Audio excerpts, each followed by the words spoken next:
In this kind of disaster, it's important that we go beyond just to respond to the need. But our vision should be how we rebuild better for the future. You're not alone. This is the reason why we are here. We will go together on this journey, on this very difficult time. People are really agents of their own recovery. They're the ones who are going to do most of the work to get back on their feet, but we can come alongside and help them, and that's really crucial. This great tragedy of a typhoon has stripped people of their dignity. What we want to do now is allow them to restore that dignity by being involved in their own recovery. When we first came here after Haiyan struck, the picture was really one of desolation. Homes were completely destroyed, livelihoods were obliterated, and this was the first area where we had a distribution. And people were just so happy to get something to eat that day. And yet, we did not stop there.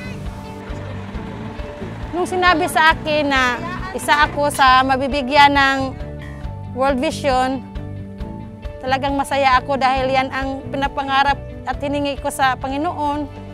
Dahil alam niya na hindi ko makaya na ako lang mag-isa ang magawa ng bahay. Yung sweldo ko, hindi kasya.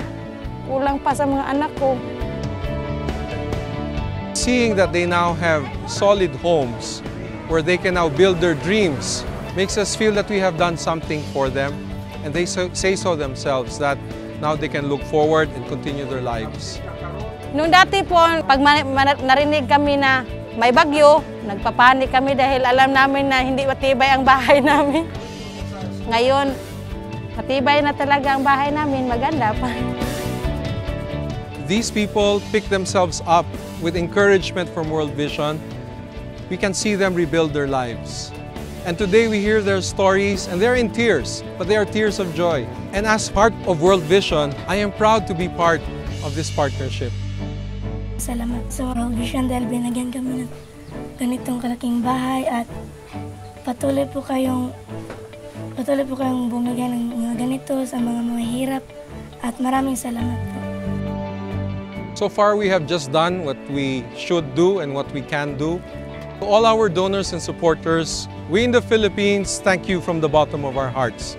And we're also very happy to show you that everything that you have given us by way of donations or support is accounted for, and you can see the results with your very eyes. We invite you to come to the Philippines and visit how you made a difference in the lives of the Filipinos.